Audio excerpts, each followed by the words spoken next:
Hello दोस्तों, स्वागत है आपका हमारे चैनल में। और आज मैं आपको बताने जा रहा हूँ कि झारखंड से ईडब्ल्यूएस सर्टिफिकेट को कैसे अप्लाई करेंगे। मतलब ईडब्ल्यूएस का मतलब है इकोनॉमिकल वीकर सेक्शन, और ये सर्टिफिकेट उन लोगों के लिए बनता है जो जनरल कैटेगरी के हों और उनका जो है इनकम अच्छा ना हो, यानी कि जिनका इनकम 5 लाख से कम हो, उनका बनता है ये ईडब्ल्यूएस सर्टिफिकेट। तो चलिए मैं आपको बताऊंगा कि कैसे बनाते हैं, क्या क्या डॉक्यूमेंट लगता है, हर एक चीज और फुल डिटेल में आपको बताऊंगा। चलिए वीडियो को शुरू करते हैं और चलते हैं कंप्यूटर स्क्रीन पे। और मैं आपको बता दूं कि जो ईडब्ल्यूएस सर्टिफिकेट है उसमें आपको डॉक्यूमेंट जो है, सबसे पहले आपको अपना आधार कार्ड लगाना होगा और उसमें आपको अपना एक रेसिडेंशियल सर्टिफिकेट लगाना होगा। अगर आपके पास रेसिडेंशियल सर्टिफिकेट नहीं है तो मैंने अपनी पिछली वीडियो में बनाया हुआ है कि रेसिडेंशियल सर्टिफिकेट कैसे अप्लाई करें। उसे अप्लाई करके आप उसे बनवा लो, फिर उसके बाद आप जो है ईडब्ल्यूएस सर्टिफिकेट बनाना तो सर्टिफिकेट और एक एफिडेविट, और इसमें आपके मैट्रिक का सर्टिफिकेट लग जाएगा। और इसमें क्या होता है कि एक फॉर्म लगता है ईडब्ल्यूएस का। तो ईडब्ल्यूएस के फॉर्म में जो है उसे भर कर आपको जो अपने कर्मचारी, जो आपके एरिया के कर्मचारी हो, उनसे दस्तखत कराने होती है, यानी कि सिग्नेचर कराने होते हैं आपको फॉर्म पे। उसके बाद ही आपका जो फॉर्म है वो बनेगा, अन्यथा नहीं बनेगा, क्योंकि वहाँ सीईओ के पास से रिटर्न कर दिया जाएगा और कहा जाएगा कि आपको जो है अपने अंचल कर्मचारी से जो है वेरीफाई करके इसे अपलोड करना है। तो इतना सारा चीज आप करके उसके बाद जो है आपको अप्लाई करना है। तो चलिए आपको आ जाना है झार सेवा पे, और यहाँ पे अपना आपको लॉगिन आईडी और पासवर्ड को जो है डालकर लॉगिन कर लेना है। लॉगिन करने के बाद आपको आना है अप्लाई फॉर सर्विस पर, और वहाँ पे आपको व्यू ऑल सर्विस पे आपको क्लिक कर लेना है। उसके बाद आपके सामने सारा सर्विस शो हो जाएगा, कौन कौन सा सर्विस है। तो आपको सिंपली सर्च बॉक्स पे लिखना है ईडब्ल्यूएस।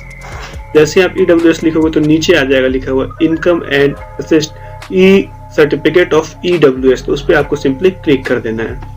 तो आप जैसे ही क्लिक कर लोगे तो यहाँ पे देखो नॉर्मल और तत्काल का ऑप्शन आ रहा है। अगर आप सीओ से साइन करवाए हो अपने डॉक्यूमेंट को तो तत्काल पे डाल लो। सीओ से एक तत्काल फॉर्म भरवा कर अगर साइन करवाए हो तो तत्काल भर लो, और अन्यथा फिर नॉर्मल पे आप अप्लाई कर दो। तो सिंपली मैं नॉर्मल पे करूंगा क्योंकि नॉर्मल पे करना है, ठीक है। यहाँ पर जिनका ईडब्ल्यूएस सर्टिफिकेट बनाना है उनका जो है नाम भर दो। यहाँ पे आप सिंपली लिंग सेलेक्ट कर लो, मतलब जेंडर जो भी है, और यहाँ पे आपको जो उनका डेट ऑफ बर्थ है वो डाल दो। और ईमेल आईडी ऑप्शनल है तो आप डाल भी सकते हो, नहीं तो नहीं भी डाल सकते हो। और यहाँ पे मोबाइल नंबर भर देना है, और फिर उसके बाद जो आपको यहाँ पे एक फोटोग्राफ अपलोड कर देना है। फोटोग्राफ अपलोड करने के बाद आपको यहाँ पे आवेदक जो है उनके पिता का डिटेल भरना है। अगर मान लीजिए लड़की या फिर महिला का बना रहे हैं तो उसमें डॉटर ऑफ और वाइफ ऑफ सेलेक्ट करेंगे, और अगर आप किसी पुरुष या फिर कोई लड़के का बना रहे हैं तो उसमें आपको जो है सन ऑफ सेलेक्ट कर लेना है। तो सिंपली सन ऑफ सेलेक्ट कर लेंगे, और यहाँ पे जो है उनके फादर का जो भी नाम है वो लिख देंगे। फिर उसके बाद आपको फिर यहाँ पे आप देख रहे हो रिलीजन यानी कि धर्म, तो आपको यहाँ पे धर्म सेलेक्ट कर लेना है। जो भी रिलीजन या धर्म से आते हो उनका वो धर्म सेलेक्ट कर लेना है आपको। कैटेगरी में आप जाकर देखोगे तो यहाँ पे लिख रहा है जनरल। अगर आप जनरल हो तो जनरल में अप्लाई करो। अगर आप BC1 में हो बट आप जो है सेंट्रल के OBC में लिस्टेड नहीं हो तो वो आपको सिलेक्ट कर लेना है, 1 सिलेक्ट कर लेना है। अगर आप BC2 में आते हो और आपका जो है सेंट्रल पे लिस्टेड नहीं हो तो आपको BC2 में सिलेक्ट करना है। मतलब इसका कहने का मतलब ये है कि आप राज्य में BC1 में आते हो, लेकिन सेंट्रल लेवल पे आपको जो है OBC में लिस्टेड नहीं किया गया है। तो आप इस परिस्थिति में जो भी आपका हो उसे आपको सिंपली सिलेक्ट कर लेना है। और फिर उसके बाद आप नीचे आ जाओगे तो यहाँ पे देखोगे कि फैमिली मेंबर डिटेल यानी परिवार के व्यक्तिगत के विवरण। तो आप यहाँ पे एक जिसका भी हो, मान लो आप अपने फादर का नाम डाल देते हैं, और यहाँ पे आपको जो है फादर का आपको वहाँ संबंध बता देना है, सेलेक्ट कर लो जो भी है। और या फिर आप खुद को भी डालकर सेलेक्ट कर सकते हो, और अपना उम्र डाल के यहाँ पे सिंपली ऐड कर देना है। कम से कम एक मेंबर को तो जरूर ऐड करना है। और फिर उसके बाद जो आपका वेतन पूछ रहा है, इनकम किस चीज से आता है, मतलब सैलरी आपका है या आप काम करते हो तो वो आपको इनकम डालना है, या एग्रीकल्चर यानी कि कृषि से हो तो आपको कृषि से आपको कितना बेनिफिट आता है वो डालना है। और बिजनेसमैन हो तो बिजनेस से जितना आता है एनुअली पैसा उसके बारे में आपको डिटेल भरना है। इसी प्रकार से यहाँ पे आपको जो भी है सारा को भर देना है।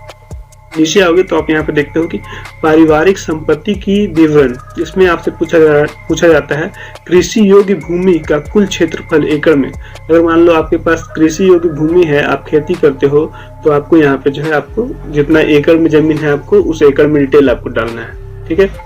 दूसरे नंबर पे आप देखते हो तो आवासीय मकान का कुल क्षेत्रफल वर्ग फीट में, तो आपका जितने फीट में घर है उसका डिटेल आपको भरना है। और फिर आप नीचे थर्ड नंबर पे आते हो तो यहाँ पे लिखा हुआ है अधिसूचित म्युनिसिपैलिटी में आवास मकान का कुल क्षेत्रफल वर्ग यार्ड में, तो आपका जो म्युनिसिपैलिटी क्षेत्र में अगर है तो आपका कितना है वो आपको भर देना है। उसके बाद आप नीचे देखोगे फोर्थ नंबर में आपको लिखा है अधिसूचित म्युनिसिपैलिटी के अलावा आवासीय मकान का कुल क्षेत्रफल।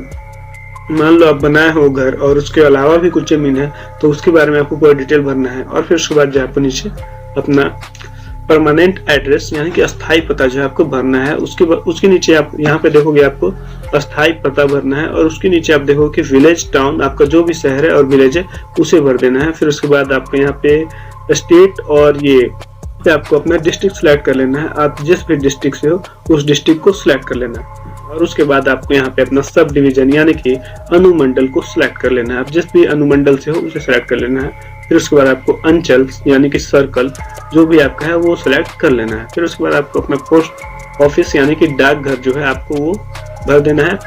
पुलिस स्टेशन जो भी है उसे आपको भर देना है। आपका मोहल्ला टोला जो भी है उसे आपको सिंपली भर देना है और अपना पिन कोड यहाँ पे डाल देना है। फिर आप यहाँ पे देखोगे कि आपका लोकेशन पूछ रहा है यहाँ पे, तो आप अगर रूरल हो तो रूरल पे क्लिक करना, म्युनिसिपैलिटी में आते हो तो म्युनिसिपैलिटी में क्लिक करना, अगर म्युनिसिपैलिटी कॉर्पोरेशन में आते हो तो उस पे क्लिक कर लेंगे। ठीक है, नेक्स्ट आप नीचे देखोगे कि यहाँ पे आपको सिंपली कैप्चा भर देना है और कैप्चा भरने के बाद आपको सबमिट पे क्लिक करना है। तो चलिए मैं फटाफट भर लेता हूँ और फिर उसके बाद आपको बताता हूँ आगे और कैसे क्या करना है।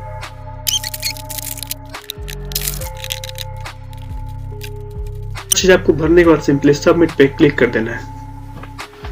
सबमिट पे क्लिक करने के बाद आपको यहाँ पे एक बार अपना डॉक्यूमेंट जो भी मतलब एक बार जो आपने भरा है उसे एक बार अच्छे से जांच कर लो कि आपने सही भरा है कि नहीं। और उसके बाद फिर अटैच एनेक्सचर पे क्लिक करो। एनेक्सचर पे क्लिक करने के बाद आप यहाँ पे देख रहे हो कि यहाँ पे आपसे आइडेंटिटी प्रूफ पूछा जा रहा है, तो यहाँ पे आप सिंपली आधार कार्ड डाल दो और सेल्फ डिक्लेरेशन में सेल्फ डिक्लेरेशन रहने दो।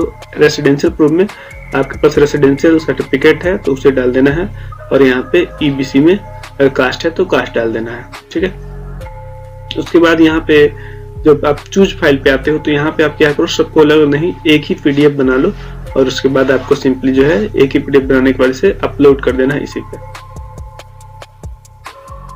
जैसे ही आप सेव एनेक्सचर पे क्लिक कर लोगे उसके बाद आप यहाँ देखो मेक पेमेंट का ऑप्शन आता है, तो आपको सिंपली मेक पेमेंट पे क्लिक कर देना है। मेक पेमेंट पे क्लिक करने के बाद आपको फिर से एक बार मेक पेमेंट पे क्लिक करना है और उसके बाद यहाँ पे जो पॉपअप आता है उसे आपको सिंपली ओके कर देना है। ओके करने के बाद आपको अपना सीएससी का पासवर्ड डालना है और फिर वॉलेट का जो है आपका वो पासवर्ड डालना है। पासवर्ड डालने के बाद आप देखोगे कि आपका जो है पेमेंट होने के बाद आपका जो है यहाँ पे रिसिप्ट जनरेट हो जाता है। और इसी प्रकार से आप जो है ईडब्ल्यूएस सर्टिफिकेट को पूरी अच्छी तरीके से भर लेते हो और ऐसे ही भरेगा। और इस सिंपली ये जो आप देख रहे हो एक्सपोर्ट टू पीडीएफ, यहाँ पे आपको जो है रिसिप्ट को डाउनलोड करके प्रिंट आउट करके अपने कस्टमर को दे देना है या फिर अपने पास रख लेना है। तो आशा करता हूँ गाइस आपको मैं ईडब्ल्यूएस सर्टिफिकेट को कैसे बनाना है, कैसे आपको भरना है, सारी जानकारी आपको पूरी अच्छी तरीके से दे पाया हूँ। और अगर मैं आपको जानकारी पूरी अच्छी तरीके से दे पाया हूँ और आपको जानकारी समझ में आई है तो आप हमारे चैनल को सब्सक्राइब करें और हमारे वीडियो को लाइक करें, क्योंकि आपका एक लाइक हमें बहुत मोटिवेट करता है वीडियो बनाने के लिए। तो तब तक के लिए चलते हैं गाइस, मिलते हैं अगली वीडियो में। तब तक के लिए जय हिंद, जय भारत।